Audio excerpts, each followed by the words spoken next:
Russia isn't winning the war, but it wants the world to think that it is, and it's resorting to increasingly desperate measures to do so. Only days ago, the Kremlin decided to stage a major battlefield victory, releasing fabricated footage and publishing false claims about Russian troops invading a key piece of Ukrainian territory. There was just one little problem. Ukraine also had some footage to share, and it instantly exposed Putin's lies, debunked the Kremlin's claims, and humiliated the Russian army all in one fell swoop. This story shows just how ridiculous Russia is becoming in its attempts to project power and convince its own people, and the world at large, that it's on the path to victory. It all started on October 22nd when the Russian-installed head of the occupied Kherson region, Vladimir Saldo, published some footage online. The video, which had a dramatic musical backing track, consisted of a series of clips, some filmed on the ground and others on the water or in the air. They showed Russian troops planning tactics, riding aboard inflatable boats, wading through water, and engaging in firefights on the ground, before one soldier plants a flag among a pile of rubble. According to Saldo, this was all happening on Karantin Island, a small landmass that sits in the Dnipro River just southwest of Kherson City. The regional governor made multiple big claims, painting the picture of a huge Russian victory in the area. He said that Russian reconnaissance and airborne units had successfully crossed the river, fought off Ukrainian counterattacks, secured a foothold, and were already in the process of mining access routes and organizing logistics for a sustained presence on the island, presumably leading up to a push further north into Kherson City itself. Various Russian military bloggers came out with similar claims online, celebrating the efforts of Russian drone operators of the 31st VDV Brigade after they allegedly established air superiority in the area. Artillery units of the 18th Combined Arms Army were also singled out for praise, after reportedly striking Ukrainian targets on the island and nearby bridges. One military blogger also claimed that Russian saboteurs were already getting ready to hunt down the remaining Ukrainian forces on the northeastern part of the island. Meanwhile, Russia's state-owned news agencies like TASS started sharing their own reports of the country's latest supposed victory. The TASS report claimed that Ukrainian forces had been taken by surprise by a Russian attack on the island, and that Russian forces quickly seized control of key facilities, even including a quote from a recon platoon commander. The mission was challenging, crossing the water under potential fire and establishing a foothold for further advances. Our reconnaissance in force revealed that the enemy did not expect an attack at this particular location. Our troops responded quickly and effectively. Once landed, we immediately took control of the island's key facilities.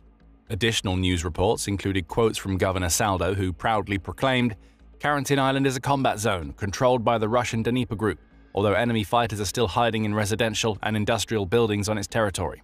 Saldo went on to claim that Russian forces were actively identifying and taking out Ukrainian troops and targets across the island, before claiming that the military command is currently deciding what role to assign to the island in the liberation of Kherson based on the situation. Between the dramatic footage shared online and the quotes provided by those involved, the story almost sounds like a scene from a military movie or video game, with Russian forces rolling into the area, wiping out every enemy in sight, and quickly asserting control. And just like plenty of movies and games, the whole thing was completely made up. It didn't happen, and Ukraine has the evidence to prove it. Only a day after Saldo's bold claims and carefully edited footage, on October 23rd, a Ukrainian brigade debunked the entire story. The 34th Separate Coastal Defense Brigade shared a geolocated video showing their troops marching freely and safely across the island, completely disproving the Kremlin's claims that the area was under Russian control or that there were even any live firefights ongoing. Members of the brigade stated that the area and the surrounding areas around Kherson City are, in a word, silent, and shared this caption along with their video. In the propaganda telegram channels of the occupiers, Kherson is already captured, and Russian infantry allegedly walks on the right bank. On the real footage of the micro-district of the island and the village of Sadova, silence, peace, and absence of any opponent. The 34th Separate Brigade of the Coast Defense Marine Corps 30 keep their positions firmly and continuously controls the Dnieper coastline. Antonivka, Sadova, and Kherson are under our watchful eye. All attempts of the enemy to approach the river stop immediately. The enemy has no chance of crossing or milling on the right bank. Their successes exist only on the internet, not in reality. 34th Brigade holding Kherson. The coast is under our control. We're in positions and we're staying here. The same day, spokesman for the Defense Forces of the south of Ukraine, Vladislav Voloshin, also shared a video of himself filmed on Karantin Island. In the clip, Voloshin sings and dances happily while completely refuting the Russian version of events. Ukraine's video evidence is irrefutable, and various trusted sources soon analyzed the available data and came to the same clear conclusion: Russia had invented the story. As the Institute for the Study of War, or ISW, puts it, the Kremlin is attempting to falsely portray Russian forces having established a bridgehead in the west right bank Kherson Oblast, a new Russian cognitive warfare effort against Ukraine and its partners. Available evidence continues to indicate that Russian forces have not established a bridgehead or begun an offensive in the West Bank Kherson Oblast. The Institute also refuted other claims from Russian military bloggers, including one who said that Russian troops had managed to push Ukrainian forces out of Sadova and carried out sabotage near Antonivka, which are both situated a short distance east of Kherson city. Again, the ISW said no evidence existed to prove these claims. Having been caught red-handed making up stories about its soldiers, Russian media soon attempted to cover their tracks. TASS, for example, retracted a news article about Russian forces capturing the Kherson island. The ISW then began to dig deeper, looking at some of the possible motives that Russia might have to indulge in these kinds of falsehoods and fabrications to begin with. Russia is likely conducting a cognitive warfare effort to portray limited Russian sabotage and reconnaissance operations in the Kherson district as the start of a dedicated Russian offensive to cross the Dnipro River and recapture Kherson city and Oblast. The Kremlin likely intends to convince the West, European Union or EU, and Ukraine that a Russian victory is inevitable, so that Ukraine should submit to Russia's demands to cede territory, and that allies should stop supporting Ukraine. ISW continues to assess that this Russian cognitive warfare effort is incompatible with any claim that Russia is willing to make territorial concessions in southern Ukraine. There are three big lessons we can learn from this. First, as stated earlier on, it's a clear sign of Russian desperation. A country that is winning a war, taking over territory, and making progress on the battlefield should have more than enough real stories and reports of success to share. It should have no need to make up or exaggerate claims about its forces' movements on the ground. The very fact that Russia is having to come up with these crazy concocted tales just shows the remarkably weak position it finds itself in today. Nobody predicted this back when the war began. Many analysts expected that Russia may face some challenges and resistance from Ukraine, but nobody would have guessed that nearly 4 years on, the Kremlin would be reduced to inventing ridiculously made-up stories to make itself out to appear stronger and more successful than it really is. We know that mistruth and propaganda are some of Vladimir Putin's favorite weapons. However, claiming to have taken over a tiny island and actually taking the time to stage a video to try to prove it is a whole new low, even for him. That leads us to the second big lesson we can learn from this. As the ISW notes, the Kremlin is willing to do whatever it takes to convince countries of the Western world, like the United States and the nations of the European Union, that it's winning the war. It wants to create and nurture the narrative that its mighty war machine is rampaging to victory, that its forces are capturing valuable ground day in, day out, and that it's only a matter of time until Ukraine's final defensive lines crumble and the Russian flag rises over Kyiv. In reality, none of that is true, and there are reams of evidence to back that up. In almost 4 years, for example, Russia has gained ground, but its troops are making gains at a remarkably slow pace in many regions. Most key territories, towns, and cities are still in Ukraine's hands, like Pokrovsk in the Donetsk region, and Russia's total losses are catastrophic, with more than 1 million soldiers killed or wounded, and staggering numbers of tanks, armored vehicles, aircraft, naval vessels, radars, and air defenses either damaged or destroyed entirely.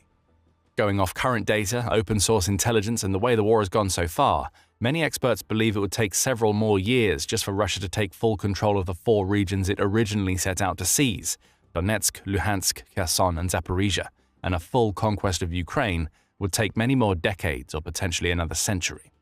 Those are the facts that the Kremlin does not want to hear, and it doesn't want the wider world to hear them either.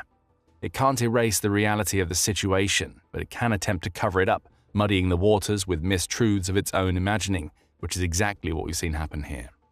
Fortunately, in this case, Ukraine was very quickly and efficiently able to refute Russia's reports with evidence of its own. But this won't be the last time that the Kremlin tries something like this. And if Russia releases enough false reports and exaggerated claims, some of them may eventually start to stick. And that has the power to influence opinions and change people's minds about what is happening in the war. That's why it's vital for Ukraine and its allies to continue calling out Russia's lies, to disprove its fake statements and refute its propaganda at every opportunity. Because no matter what Russia says or claims, the only thing that really matters is the truth. And the truth is that Russia is as far away from victory today as it was 3.5 years ago. It's not making the significant gains it needs, it's not breaking through Ukraine's defensive lines, and it's not in the ascendancy in any way, shape or form. That's exactly what Jack Keane, a retired US general, argued in a recent opinion piece for the New York Times, published on October 24th, just a couple of days after the Kremlin's latest propaganda piece. According to Keane, who is also the chair of the Institute for the Study of War, despite battling for almost 4 years in Ukraine, Russia is losing in every metric that matters. Its casualty rates are colossal, its economic conditions are worsening by the day, and its territorial gains are both slow and enormously costly. As Keane writes, Russian dictator Vladimir Putin claims that victory in Ukraine is inevitable and rejects any peace deal that doesn't give him total control of the eastern part of the country, the Donbass. Don't believe it, Russia is not winning this war. Russia has failed to conquer a smaller and poorer adversary despite nearly 4 years of campaigning. Its military is severely underperforming, and Ukraine's defenses have slowed Russia's rate of advance to a literal foot pace. Russia has seized 0.6% of Ukraine this year and has lost 1,000 soldiers per day doing it. The ISW head goes on to note that Russia has not captured an oblast capital city since March 2022, that its forces are fighting for crater-filled fields and abandoned towns, suffering extravagant and unsustainable losses along the way. He adds that the only reason Russia is still even able to fight at this point is thanks to the small number of allies it still has left, naming China, North Korea, and Iran in particular. Keane then urges Americans not to fall for Putin's lies before reeling off a long and powerful list of facts and statistics that paint the real picture of this war. He notes, for example, how Ukraine's drones have forced Russia to almost abandon all hope of using tanks and mechanized vehicles in the war at this stage. Instead, Russian troops are now most commonly seen either marching on foot in small squadrons of 3 to 5 soldiers at a time, or riding simple civilian vehicles like jeeps and motorbikes. As Keane says, many of these soldiers die in huge numbers for only the tiniest amounts of ground, and without armor to back them up, Russian troops are going to continue to either be wounded or killed, with little hope of taking the sizable chunks of territory they need to push on towards more important logistics hubs and strategic locations. Keane also points out that according to the ISW's assessments, Russia gained just 1,420 square kilometers, 550 square miles, since July 1st of this year, which is a rate of around 13.5 square miles, just over 5 square miles, a day. That's way below expectations for a force of Russia's size, and any modern, mechanized army facing off against a much smaller force should be gaining ground in significantly larger quantities. As mentioned earlier, if Russia continues to take territory this slowly, it will be years until it can even fully capture the Donbass region, let alone other parts of Ukraine. And the price that Russia is paying for its gains is astonishing.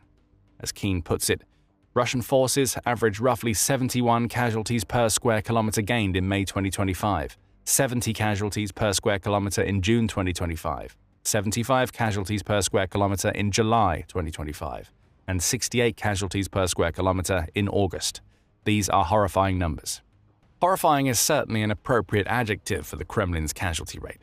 The fact that the country's commanders are so willing to continue to throw their troops into the firing line also shows how little regard they have for human life.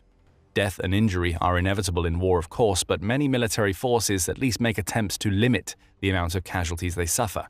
Russia, however, appears to have absolutely no regard for those that enlist in its army. Each troop is treated as little more than a piece of meat, thrown to his death and replaced by another unfortunate soul the following week. Keane goes on to highlight the fact that Russia's biggest success of 2025 was when it recaptured its own territory, the Kursk region, which had been partly taken over by Ukrainian forces in 2024.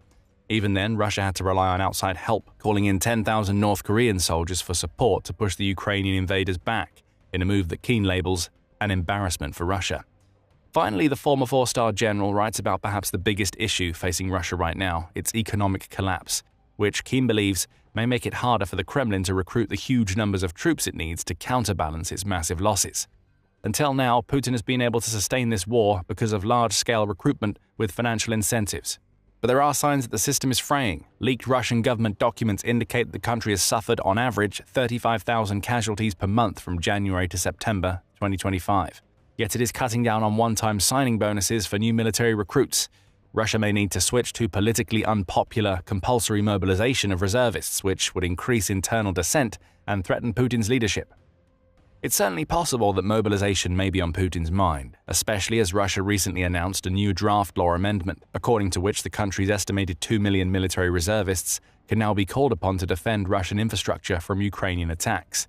Some analysts, including those at ISW, believe that this may be the first step in a larger plan to mobilize hundreds of thousands, if not millions, of additional active-duty soldiers to send to Ukraine. Given the fact that Russia is in dire economic straits, mobilization may be the only option left, as the country is inevitably going to struggle to find the funds it needs to keep paying huge signing bonuses, soldier salaries, and compensation payouts to the families of those that are killed on the front lines. As Keane notes, the liquidity of Russia's National Wealth Fund has dropped to approximately $50 billion in October 2025, representing a decrease of over 55% compared to its pre-war total of $113 billion.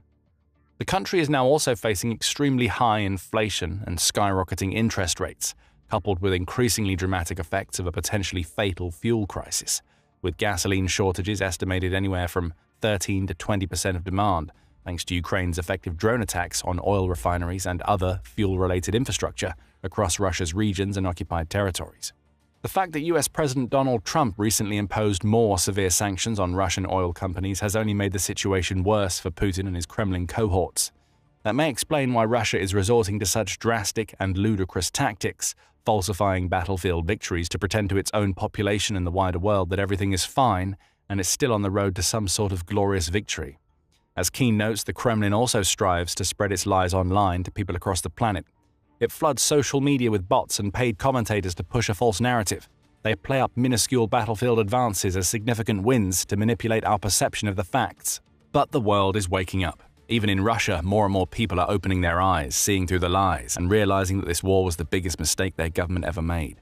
The Kremlin's tactics are failing, both on the battlefield and beyond. No matter how many lies it creates and spreads, it will never be enough to cover up or cancel out the truth of what is really happening in this war. You can get a deeper look at the economic turmoil facing the Kremlin today in this video, which explores how Western sanctions, reckless spending, and other factors have all added up to create a perfect storm of chaos. Alternatively, check out this video for proof that Ukraine, not Russia, is actually in the ascendancy and on track to potentially recapture every square mile of land the Kremlin tried to steal from it.